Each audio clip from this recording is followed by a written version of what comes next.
Yeah, welcome back to my channel. And in my last video, I shared the experiences that I went through when I first moved to Finland.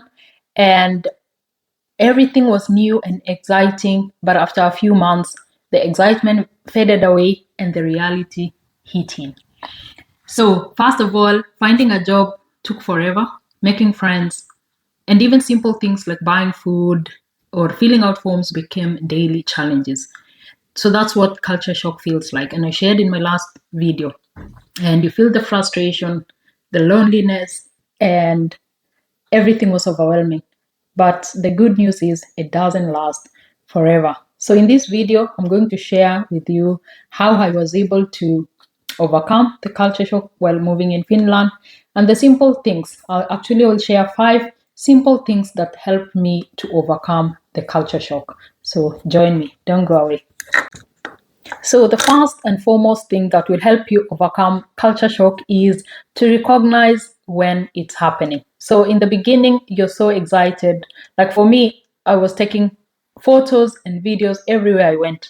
I had the energy to make like the places I wanted to visit, the things that I wanted to see. So, when that when it reaches a point that I was not feeling like doing anything, then that's one sign that you're going through culture shock. And the first thing, recognizing that it's happening, is the first step for you to overcome the culture shock. And recognizing that culture shock is normal, it's not a failure, and many people go through it when they change their place or moving abroad or moving to a new country. So it happens to everyone, it's normal. Don't be hard on yourself. So just recognize it and find ways to start overcoming it. And number one thing that helped me to kind of overcome the culture shock is developing a routine. So obviously, I came to study. So we had classes basically in the beginning, like Monday to Friday. So that is like scheduled for studies, unless, of course, I was sick. So plan in a way that you're able to attend all your classes. Try not to miss any of your lessons. And for us, when we're studying nursing, is you have to attend at least 80% of the classes. So you cannot miss the lessons. And some of the lessons were mandatory. So even if you have like 80%, you still have to attend the mandatory lessons like the seminars. So you cannot miss those ones because then it will affect on your credits, and some are kind of difficult to replace. So it's better to just plan your life around the school schedule. So don't plan your travels when you're having your studies, because then it will mess up everything else. And then create a routine of what, or rather, I created a routine of what I can do maybe in the evenings and also on weekends. And for me, it was, I would say, slightly easier because we had already a Kenyan community existing in Coca-Cola at that time. So we would plan for Friday evening outs or Saturday evening outs, or visit one of the Kenyan families, and that kind of created some kind of bond and a way to kind of forget, not really forget, but to cope with what was happening. So create a routine for yourself and stick it around your main reason why you moved abroad. And something else that helped me was staying connected with the people back home. So if you already have a community from where you come from, try to stay connected with them. And luckily for us in Finland and in Kenya, we have like the same time, like there is no time difference, except in winter we have 1 hour difference. So we are like behind, in Finland, we are behind 1 hour. So it's easier to stay connected with the people back home. So the thing that helped me the most was connecting with my family. Try to find time at least once a week to call, once a week to video call, and maybe chat on WhatsApp or Facebook with old friends. So kind of staying connected with what was happening back home kind of also helped me to kind of overcome the challenges that comes with settling in a new country. So I think it's very important that you stay connected with the people back home, because it kind of gives you what is happening there, and you can also share what you're going through. And it's okay to say you're struggling, even though, of course, they may not have the resources or things to assist, but it's that sharing kind of helps you to overcome that kind of challenge. Something else that kind of helped me to overcome those challenges was starting to embrace the Finnish culture. Things like going to sauna. We had, like in the student apartments, times for male. I don't remember correctly, but I think it was Thursdays was for female students and Wednesdays for the male students. So at times we could go to sauna, and we were only the two of us, me and my friend, sometimes three of us. It was very rare. Only like people who are visiting were coming to have sauna. And the sauna was always being put on around, I think it was around 7 o'clock. So by 8 o'clock, sauna is warm and ready. But you find that most people were not taking that advantage, like to experience that culture of sauna. So when you start to embrace the Finnish culture, then it kind of makes it easy.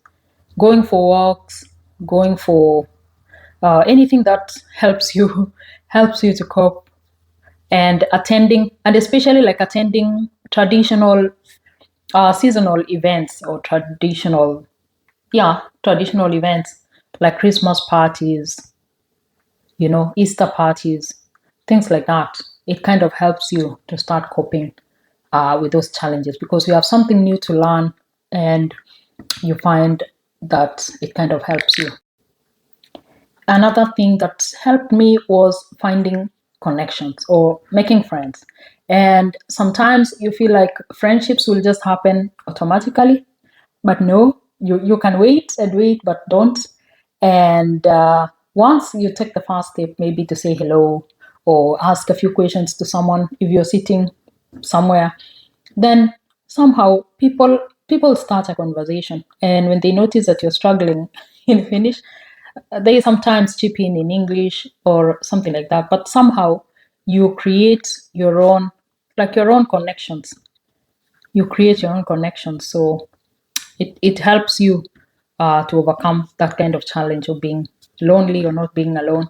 And joining events, like local events, and we had some that were being organized by the student union. So take advantage of the student union activities, because you meet other students, not just international students, but also the Finnish students. So you kind of exchange the culture in the process.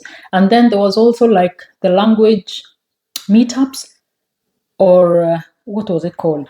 Like we would go to some place where they play like instruments, and people interact and play cards. People go sauna, things like that. So when you join those groups, then you're able to also like practice your Finnish at the same time. And and the more you interact in those groups, the more easy it became. So it started to feel normal, like interacting with other students. And there are also opportunities to study, to do a joint. We had an opportunity to do a joint project with the Finnish students, or Finnish speaking students. So it gives you a chance to interact with them, because you'd also, if we are presenting in Finnish and they are presenting in English, you can see that they are also like feeling the struggle when the language is not very fluent. So they're struggling in English, you're struggling in Finnish. You kind of feel a bond that the language doesn't have to be perfect for you to start interacting with other people. And something else, I mentioned shortly about embracing the Finnish culture is like when you start to embrace the culture and say, I want to learn this culture because this is where I will be staying for the next at least 3.5 years. That's when we started the college, and it was lasting 3.5 years. So when you start to embrace and say, I want to be able to live here comfortably and start embracing the culture of how people live here. That's when it starts to be better. And one of the things is stop comparing, or rather try not to compare so much your home country and the country that you're moving abroad to. It's okay to compare, but if it's pulling you back, for example, you go to the shop and every time you see €5, €20, you're already converting it to Kenya shillings. That's so, it kind of pulls you back, because I remember one time, I think it was Black Friday, and we went shopping, and there was these, I wanted to buy some dress, and they were selling like, was it €50 or €60, something like that. And immediately calculating it back to Kenya shillings, and you're like, oh, it's almost 10,000. Huh? How can I buy a dress for 10,000? You know, you kind of push yourself back. Of course, at that time, you don't have so much money, so you feel like it's okay to compare. But if you have the 60 bob to spend at that time, why do you still have to convert to Kenya shillings? And then it sounds so much, and then you stop yourself from doing something that you wanted to do. So it's okay to compare the currencies, the culture, but don't let it pull you back. Make it work for you. Things like sauna, nature walks, things like that. Instead of wishing things were familiar, start to find comfort in what is different. That's when Finland started feeling less like a challenge and more like a home, at least for me. And finally is to change your mindset and to be patient. Overcoming culture shock takes time. There is no shortcut. You still have to go through it. But mindset makes all the difference. So once I stopped rushing the process and started appreciating small progress, I began to feel lighter. So you don't have to master a new country right away. Just keep learning, exploring, forgiving yourself for not figuring it out at once, and figure it out slowly at your own speed. And as I conclude, culture shock is one of the hardest parts of moving abroad, but it's also what shapes you the most. So if you're in that stage right now, remember it's temporary. It will get better. And in my next video, I will share what came after this, and that is the adjustment stage when Finland finally started to feel like home, it started to feel normal. So thanks for watching. And if you're going through this right now, please share in the comment section and know that, yeah, I'm rooting for you, and all the best in your journey. If you're not subscribed to my channel, please subscribe, and I'll see you in my next video. Thank you so much for watching. Bye-bye.